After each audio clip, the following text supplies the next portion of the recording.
शकरगढ़ के नवाही को सकना ठीकरिया सुलहरिया में एक दर्दनाक वाक़या पेश आया है। बाअसर जेठ मोहम्मद अरफान ने जुल्म की इंतहा कर दी। अपनी बेवा भाभी को नाबालिग 5 बच्चों समेत घर से निकाल दिया और उसका घरेलू सामान भी घर से बाहर निकाल दिया। बेवा का सामान गली में बारिश में गीला होकर ख़राब होता रहा।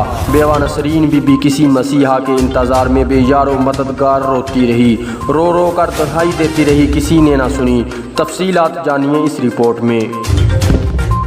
ताले लगाने में बच्चे ने कहा दरवाज़ा खड़का, कहते मामा असं दरवाज़ा खड़काया है। उन्होंने दरवाज़ा ताए बुआ ने नहीं खोलिया। मैं किसी की दीवार टप के जाओ तो दरवाज़ा खोलो।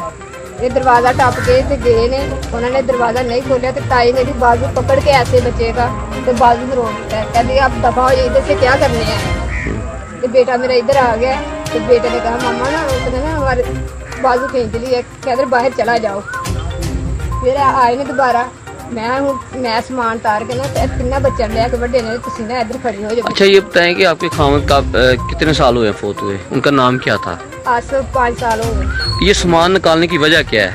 इसने सामान तान निकाला कि इस मकान का मैं कब्जा कर लूँ। मैं लाहौर गिरवी रहनी थी, उन्होंने मेरे को मकान खाली करा लिया। हूँ मैं अपने घर आई हाँ, वो कहते तो मैं इतने बढ़न नहीं देना। और दूसरी तरफ जिला मंडी बहाउद्दीन तहसील फालिया ठट्ठा आलिया में जुल्म की इंतहा हो गई। ना ज़मीन फटी ना आसमां गिरा। रिहायशी औरंगजेब की बहुत ही कीमती भैंस, उसका रात को किसी जालिम इंसान ने हवाना काट दिया, जिससे भैंस तरप तरप कर मर गई। किस कदर हसद में मुब्तला हो गए हैं लोग, किसी के पास कोई अच्छी चीज़ भी नहीं देख सकते।